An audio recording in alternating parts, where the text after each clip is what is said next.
Yeah, so this is one of my favorite topics, and I guess we're coming to the end of this current Pure Lifestyle course.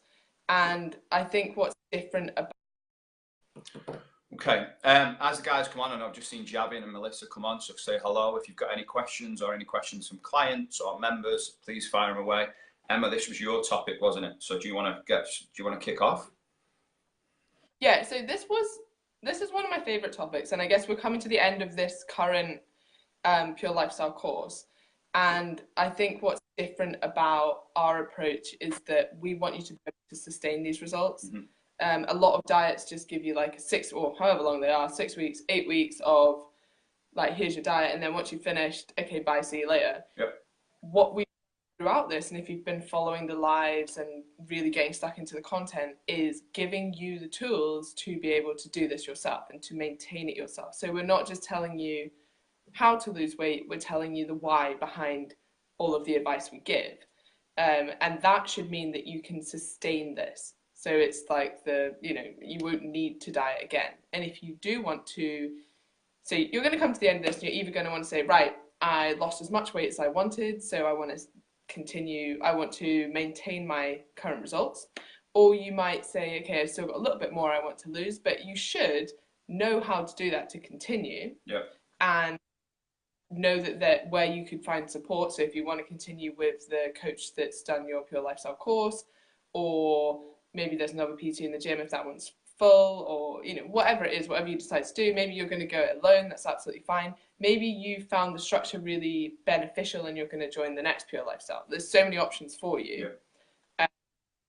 But we're going to kind of discuss like how you'd maintain the results you've got, but then also something that I think is really missed out in that once you've got the results you want, how you maintain that, and that you might actually have to increase your calories to maintain that. So at the moment, if you're losing weight, you're in a negative energy balance.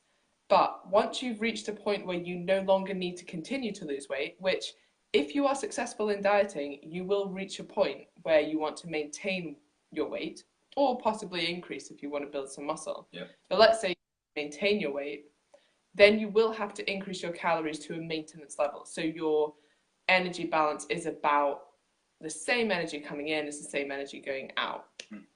And that's something that is missed out a lot because most diets fail. Yeah. Basically. Whereas if you're successful, you need to consider these things, but a lot of people don't because they're not successful. So that's a little introduction to today's chat.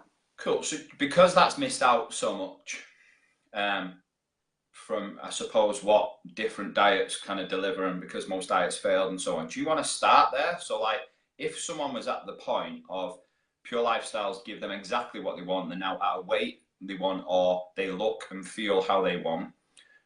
What would be your advice in maintaining that? I know you just mentioned about increasing calories and so on. So what would be your advice? And we'll start there. Okay, so a lot of people will get a bit confused and think, right, if this is how I got to this point, this is what I need to continue to do to stay at this point. Yep.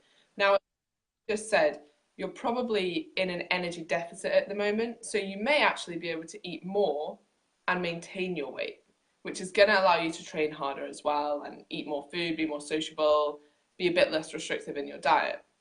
So there's loads of benefits to that. So what I do initially is if you're still losing weight eating the current diet you're eating, try and bump that up, but do it quite slowly. So maybe you're going to add in 100 calories a day and then see if you're still losing weight on that, you might want to add in a little bit more. A few things to remember, and obviously we always come back to this, that acute changes in weight on the scale do not represent changes in fat mass. So what you might find is when you increase these 100 calories, depending on where they come from, say you increase them in carbohydrates, you might store a little bit of excess water, or if you maybe increase your food volume, you might acutely weigh more. Yep. So what I do is add, say, 100 calories a day and then think, and add on a little bit of weight and think, oh God, I put on weight, I need to go back to the other calories. Yep. What you need to do, same with weight loss, is be a bit patient with it. So add on 100 calories a day, stick to that for 2 weeks, then see where your weight is, because any fluctuations should have sort of evened out by about then. and then make any more changes that you need to make. So if you're still losing weight at that point, that's pretty great actually. That means you can probably add on some more calories, and continue and monitor like that. If you've gone too far and maybe you think you're putting on weight during that time, you might want to reduce it again. I very much doubt you'll put on weight if you just add on 100 calories if you're currently losing weight. Mm-hmm.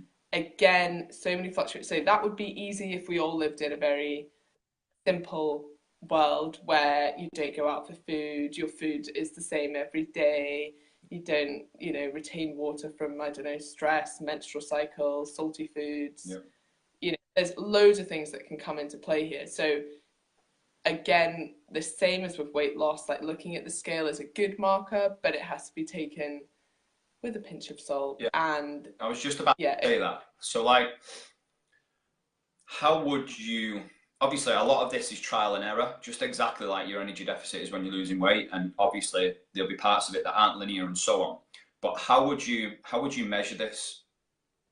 Because one of my questions for you today was to try and get across was, at what point do we feel it's acceptable? And I know this is very individual, but acceptable to stop tracking, because we say from week one of Pure Lifestyle, we don't want them to do it forever.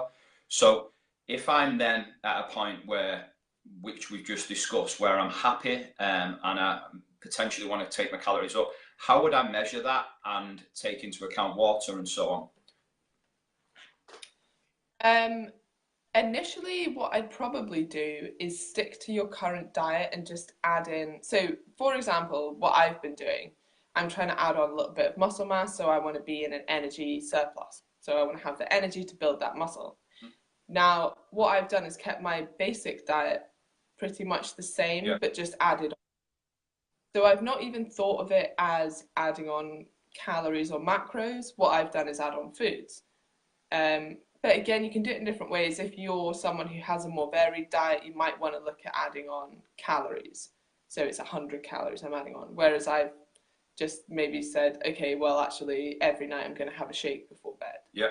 That's calories, but in a slightly different way. I've looked at it more as a food intake, but that's because my diet is quite consistent.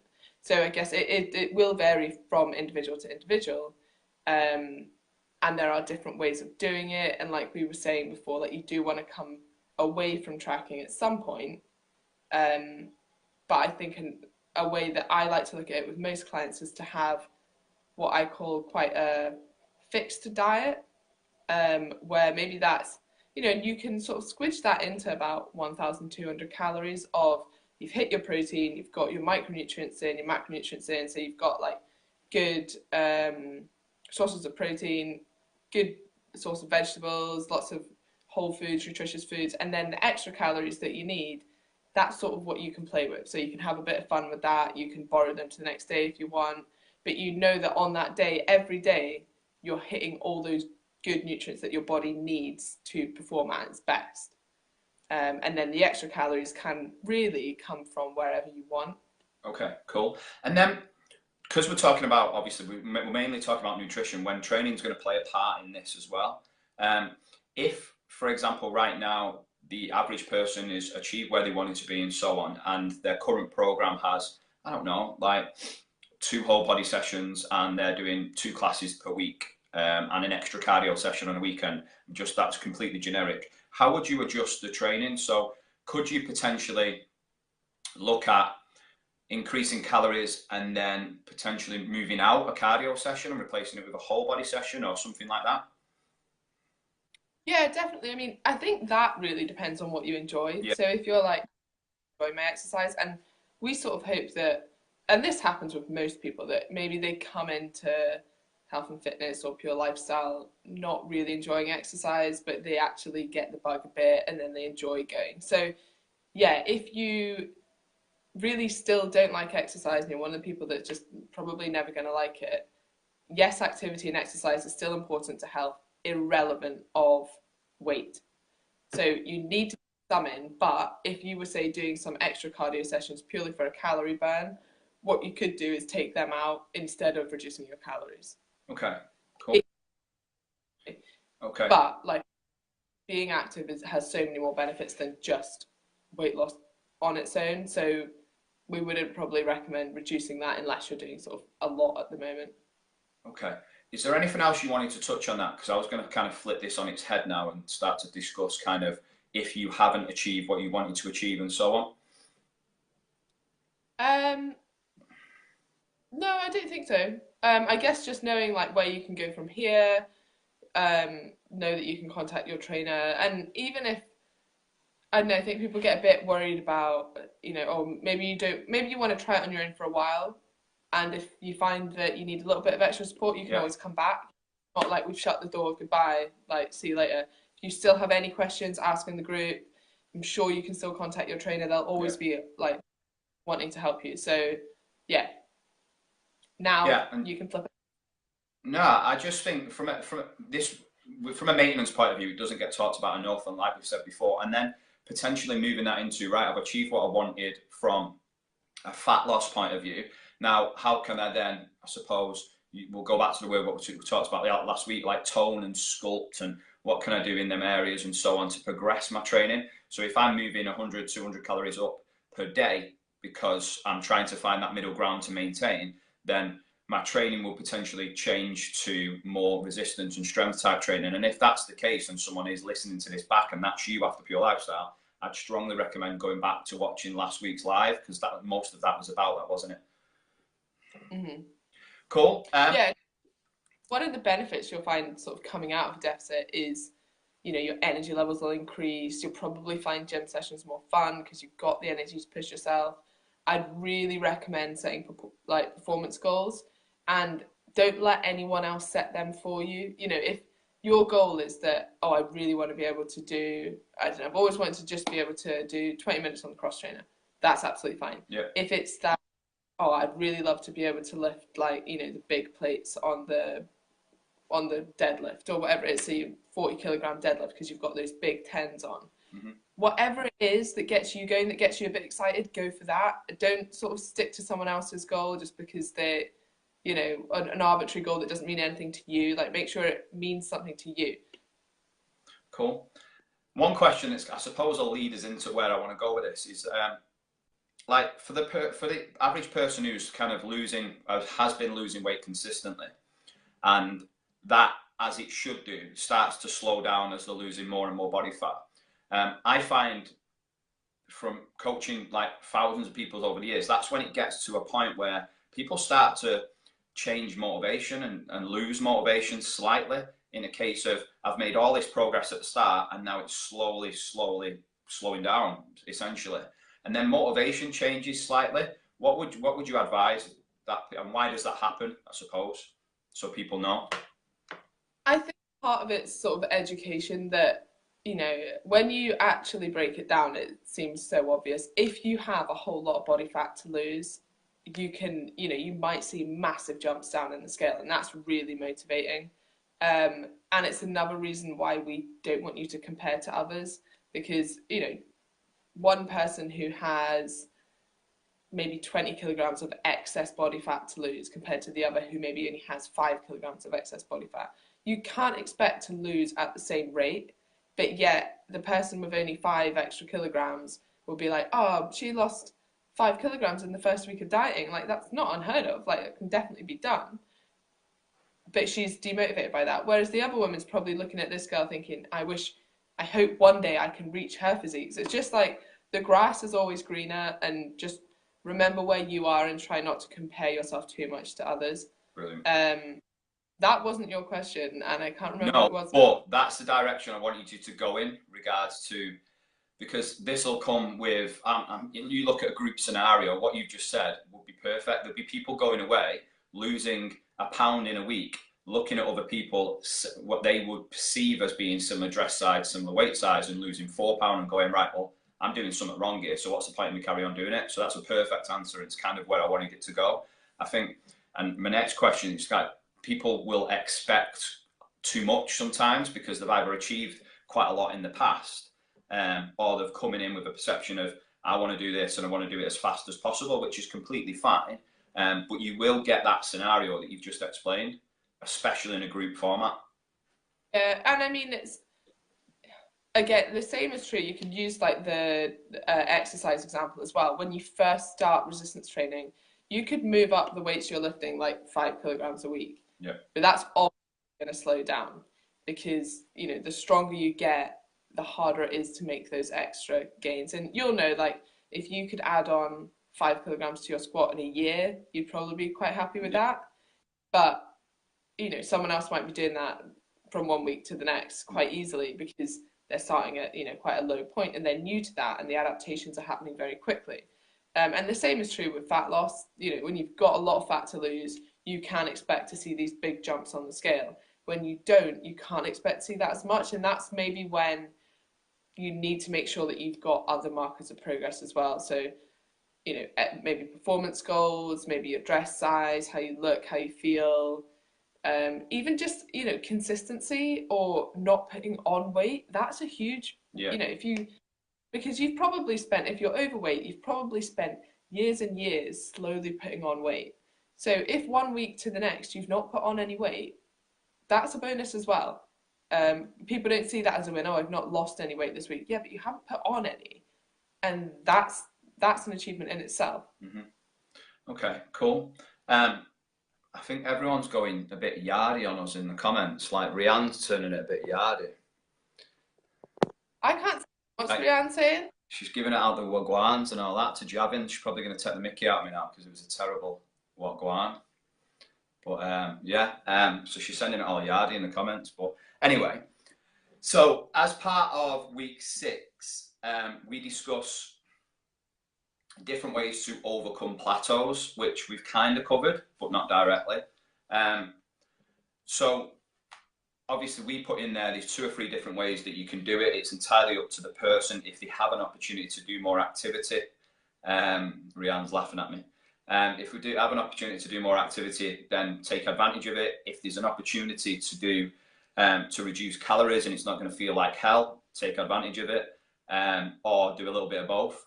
So obviously with them 3 points, is there anything that you've kind of worked with people in the past where you've done anything different, or you've adapted to that person differently because, I don't know, the lifestyle's busy or so on? I think one point to make is that no matter what you've done to achieve your results now, it doesn't necessarily mean that's the same approach you have to take in the future. So if you've always gone to classes and that's how you got the results you've got right now, that doesn't mean that because your work's changed and you can't meet those classes anymore, that you can't maintain those results by doing something different. Mm-hmm. Same is true with dieting. If you got the results you got now by cutting out carbohydrates, that doesn't mean that you can't get the results by doing it a different way. If you got the results you got now by intermittent fasting, doesn't mean you have to do that forever. Yeah. And I guess like you touched on the sort of 3 principles that you either increase your activity, reduce your calories, or a mixture of both.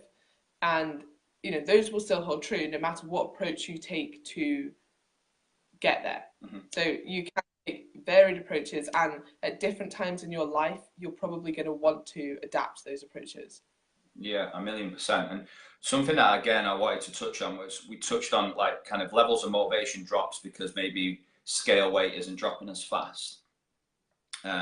And then one of the big parts of week 6, what the guys deliver is to go back over goals and to find out, I suppose, if internal motivation has changed, and if it hasn't, or if it has, then adapt and change it, because this is something that I recommend to the PTs to do every kind of 4 weeks with clients, to sit down, go through a review on a face-to-face kind of point of view, and actually just go back through where they were and look how far they've come. Because I don't think that gets done enough.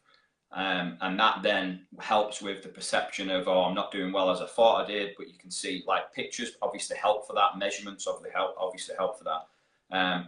So we heavily go back through goals. So I strongly recommend anyone coming to the end of week 6 now to, once they attend the session, to go back and kind of go through them to see if they've changed, to see if they've progressed in any way. And if they haven't, like, why have you stalled with that? Like, what's happened for that, for it to stall, I suppose. And something that you put on your Insta story before that I thought would be a good point to bring up off the back of that was if someone has stalled or not achieved what they've wanted or not achieved nothing at all, like I've heard of variances right now from someone lost 11.2 kilos in 6 weeks on one course, and then someone's lost 2 or 3 pounds, which is fine. Like it depends on the person, but you touched on, and I think it was you were talking about what Martin McDonald had said regards to if you're in an energy deficit, you're in an energy deficit, and you're going to lose weight. As simple as that. Do you want to just kind of go through that, because I think that'll tie back into someone if they haven't achieved what they've wanted, potentially they'll blame the course or they'll blame the PT, or sometimes we've got to take a bit of accountability for ourselves if it's not gone that way that we thought it would do. Yeah, I mean, to some people that can seem like a negative. Like if you aren't in an energy deficit over time, you won't lose weight. And if we know that you're not in an energy deficit if you haven't lost weight, it's kind of like it is as simple as that on the surface of it. And one point that Martin made really well is that an actual energy deficit is not the same as a perceived energy deficit. So you might think you are in an energy deficit, but the fact is, if you haven't lost weight over the 6 weeks, over those 6 weeks, you have not been in a deficit. And that doesn't mean that, for maybe 5 days of the week you have been, but the 2 days on the weekend where you didn't track and you maybe overate, that's put you out of that deficit over time. And there's no way around that. But that's definitely not to say that you failed on your diet, that you're lying about being in an energy deficit, that all these things that sort of people. I don't like trainers who just throw at you, well, you weren't in a deficit, that's why you've not lost weight. Why aren't you in a deficit? Like, what can we change here? Like, it can be, calories can sneak up so quickly, and people completely don't realize that. And it's by no fault of anyone. There could be various reasons that you haven't managed to stick to that. And yeah, I think just not seeing it as a negative or a failure, more trying to see it as empowering, because if you do create that deficit over time, you will lose weight and you can do that, and you are in control of doing that, and you've got the knowledge behind you to know how to do that. You just might need some help and support, and that's absolutely fine. That's what we're here for, and that's what the course is here for. Yeah, so not seeing that fact as negative, and then not kind of, I think a lot of people sort of bite back on that and they're like, no, I'm definitely in a deficit, like something else is. That's not true. Like we know it, that is, if you were in a deficit and you weren't losing weight over time, you've cured like starvation. And that would be great. Like, I'd love if that was true. But the fact is, you can't store energy that isn't there. And I touched on this in the video this week, that there's this sort of misconception that you can eat too little, and that's why you're not losing weight. And that's completely not true. The fact is, you're probably eating too little on some days, which means you overeat some days, which means you can't adhere to your diet, and that is why you're struggling to lose weight. Yeah, but a lot of people sort of get caught up on that, and it's a bit of a, because there is a truth in it, that yes, you are probably eating too little to maintain that, which means that you then overeat, which means that you're not in a deficit anymore. But it's not the fact that you've eaten too little over time. That kind of makes sense. Yeah, and it's probably the most common one, isn't it? In a case of, especially if someone's bought personal training or bought Pure Lifestyle or a weight loss product, it's probably the most common one that people will get wrong. Whereas they've bought the course or they've bought personal training and gone, right, that's it. So from a mentality point of view, I've thrown all my eggs in one basket and now I'll lose weight. So what I'll do is I'll start to restrict myself, or I'll start to eat healthy through the day, which is Monday to Friday. And I know we go over this so many times. And then it might be that you're starving at night, and that's going to bring about, as you're cooking the kids' tea, you'll start to pinch off that tray, and then you'll pinch off your partner's tray, and you'll do a couple whilst, if there's some left on the tray after cooking it, and so on. And that type of stuff not only gets tracked, but it completely gets forgotten about. Like, and these are the reasons why I suppose some people will struggle and be in a little bit of denial, or it's not their fault, or it's the program's fault. So yeah, cool, good point. Yeah, I guess as well, like I just put up a post about this, but it goes for online and offline training and courses and diets and everything, that this could be the best 30 odd quid you ever spent. If you take in all of this and apply it to your life, but it could also be a complete waste of money if you don't. And the difference is you and how you're gonna, if you're gonna put in the effort, if you're gonna put in the work, if you're gonna ask questions, if you're gonna come on these lives, you're gonna make the most out of this group. Are you gonna ask your trainer things? Are you gonna attend every meet up? Are you going to be accountable to everything you eat? Are you going to stick to the training, the exercise? Like, basically, are you going to put in the effort? Because if you are, this is the best investment you can ever make. If you're not, it's a complete waste of money. But it has to come from you. Like, all the tools are here for you. You've just got to use them. Agree. Cool. Okay. So, for people leaving this course, and I know Pure Lifestyle course 5 just got on to sale. So for people leaving this course and potentially going off on their own, I think we've got it about an average of like 68% go into personal training after it, which is huge. So for people watching this who may not thinking about it right now or can't afford it or haven't got the time or whatever, you'll find the majority of people do step into coaching and personal training afterwards. But what would be, I suppose, your 2 or 3 main points for people to take away from this? And remember, I suppose, to then be able to carry on either losing weight or carry on with that motivation. Because one thing we haven't touched on, and you touched on it really, really well in a video I seen ages ago, was regards to like motivation just doesn't come and appear for someone. Like, because you've now lost that accountability of going to check in with someone weekly, like, how are you going to check in with yourself and stay, I suppose, motivated? So do you want to touch on that, or your 2 or 3 main points that you think people should need to carry on?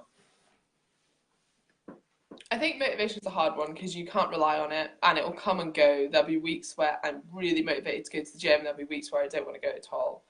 And same is true with diet, and same is true with everyone, even the people you see on Instagram that look motivated as hell each day. And in fact, I'm more likely to put up like a motivational post when I feel less motivated. Yeah.